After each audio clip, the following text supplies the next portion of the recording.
श्री शिवाय नमस्तुभ्यम। माताओं, बहनों, भाइयों, ध्यान से सुनिए। आज जो बात कहने जा रहा हूं वह केवल एक उपाय नहीं है। यह उस घर की पुकार है जहां धन आता है लेकिन टिकता नहीं, जहां मेहनत है पर परिणाम नहीं, जहां व्यापार है पर लाभ नहीं, जहां नौकरी है पर चैन नहीं। माताओं, बहनों, ऐसे घरों में एक बात समान होती है। घर में लक्ष्मी का वास नहीं हो पाता, और जब लक्ष्मी नहीं टिकती तो चिंता, कर्ज और तनाव अपने आप टिक जाते हैं। महाराज कहते हैं, लक्ष्मी जी कभी शोर में नहीं आती, वो तो शांति, श्रद्धा और नियम से आती है। और आज भी शास्त्रों में वह नियम जीवित है जो हमारे पूर्वज अपनाते थे। ध्यान से सुनिएगा। सोमवार और शुक्रवार, ये 2 दिन केवल दिन नहीं है, ये शिव और शक्ति के द्वार है। जिस घर में संपदा की कमी है, जिस घर में कर्ज बढ़ता जा रहा है, जिस घर में व्यापार रुक गया है, जिस घर में मनुष्य रात को करवटें बदलता है, उसी घर के लिए यह विधान है।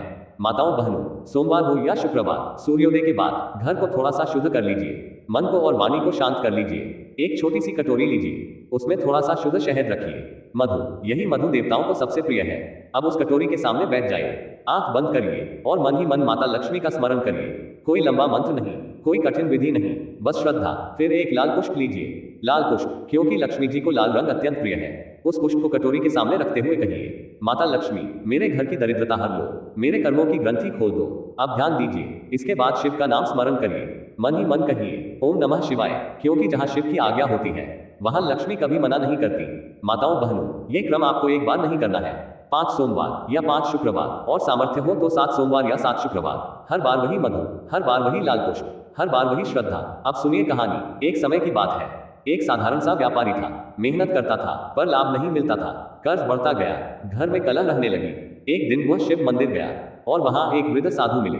साधु ने केवल यही उपाय बताया, कोई चमत्कार नहीं कहा, केवल नियम कहा। व्यापारी ने 5 शुक्रवार यह विधि की। पहले शुक्रवार कुछ नहीं हुआ, दूसरे शुक्रवार मन शांत हुआ, तीसरे शुक्रवार घर का वातावरण बदला, चौथे शुक्रवार एक अटका हुआ पैसा लौटा, और 5वें शुक्रवार व्यापार में नई शुरुआत हुई। महाराज कहते हैं, लक्ष्मी जी पहले मन में आती है, फिर घर में आती है, और अंत में तिजोरी में आती है। ध्यान रखना, इन दिनों झूठ न बोले, किसी का अपमान न करें, और किसी भूखे को कुछ न कुछ अवश्य दे। मधु का भोग लगाकर उसे बाद में किसी पौधे की जड़ में डाल दे, या चींटियों को दे दे। याद रखिए, यह उपाय केवल धन के लिए नहीं है, यह उपाय घर में शांति के लिए है, कर्ज से मुक्ति के लिए है, और लक्ष्मी की स्थिर कृपा के लिए है। माताओं, बहनों, जहां शिव का नाम और लक्ष्मी का ध्यान एक साथ होता है वहां दरिद्रता टिक नहीं सकती। आज भी नियम है महाराज, जो श्रद्धा से करता है वही पाता है। ओम नमः शिवाय।